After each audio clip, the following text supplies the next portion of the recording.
Бүтүн Кыргызстан Модумаров. Биринчиден урматтуу кесиптештер жана баяндамачы. Бир тилде сүйлөсөңүздөр. Ашмалтайын чыгарып бердиңер тилдин баарын. Кайсы тилде сүйлөп атканыңарды билбей атабыз да биз. Бир тилде сүйлөсөңөр да башынан аягына чейин бир тилде. Экөөнү кошуп эле аралаштырып силыс кылып эле уруп атасыңар, эч ким эч нерсе түшүнбөй атат. Айдайым, түшүнүп атасызбы? Бир тилде сүйлөңүзчү, өтүнүч. Себеп сизди карап отурган канча окуучулар бар, студенттер бар, алар кандай үлгү алып атат. Экинчиден, кеп урматтуу кесиптештер, мыйзамдын редакциясында эмес, кеп мыйзамга болгон мамиледе. Азыр бирөө бир ишкер жакпай калсын, бул мыйзам четте калат дагы текшерүүнү жиберет.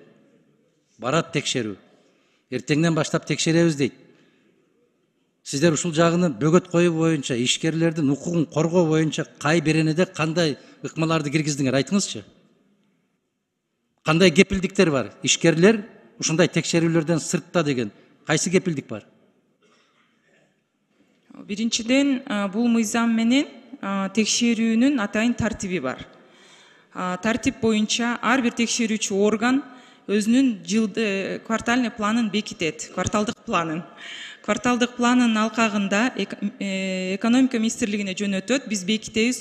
Ал бекигенде планы менен 10 күн эрте ишкерлерге жөнөтөт. Жана текшерүү кагазын менен кошо жөнөтөт. Момдай текшерүү келет сизге деп. Текшерүүгө келгенде сөзсүз текшерүүчүнү кабыл алган мындай мамлекеттик орган жөнөтүп коюп эле, анан 10 күндөн барбай, анын милдети бар, мыйзамда жазылып турат. Сөзсүз түрдө ал текшерем деген кагазды тапшырыш керек. Электронный жактан тапшырабы же кандай тапшырат, ошону берет. Анан 10 күндөн кийин барып текшерет. Текшергенде жана текшерүүчү барактын ичинде гана бекиген, ошону менен гана текшерет, андан сыртка чыкканга болбойт. Эгер кандайдыр бир бузууларды тапса, дагы 10 күн берет. Аны айыппул штраф салбай эле, сразу 10 күндүк сунуштамасын берет. Ал түшүнүктүү. Ушул жакты иреттей келет. Сиз башка жакка кеттиңиз. Сиз 18-чи беренеден айтып атасыз. Эгер кайсы бир депутат туура эмес добуш берип койсо, ошонун ишканасын текшер деп буйрукту ким берет деп атам.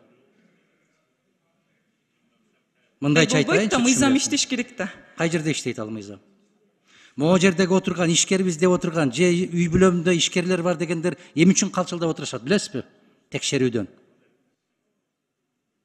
Билбейсизби? Биз экөөбүз эки башка планетада жашайбыз, туурабы? Ошого ишкерлер жөнүндө кандай кепилдиктер бар деп сурап атам. Кандай кепилдик бар? Ким буйрук берет? Бар текшер деп. Түшкө чейин сүйлөсө, түштөн кийин кечинде текшерүү басып атат барып. Калппы же?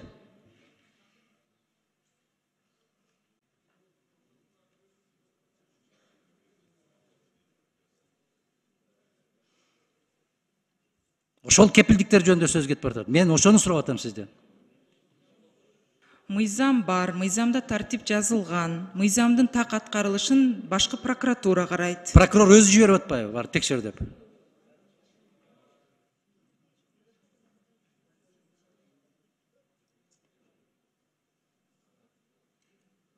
Туура эмес сүйлөп койду, барып текшерип атпайбы?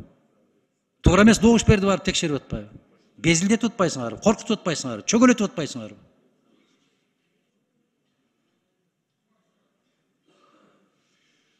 Ошондуктан, урматтуу кесиптештер, мен канча жолу кайталагам, дагы бир жолу кайталап коеюн. Кыргызстанда мыйзамдардын начарлыгынан эмес, мыйзамдарыбыз жакшы мыйзамдар бар, эл аралык стандарттарга туура келет.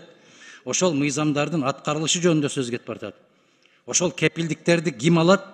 Эгер ошол мыйзамдар бузулса, кандай чаралар колдонулат? Ушуларды карап киргизишиңер керек эле да кошумча. Менин пикирим ушундай. Рахмат.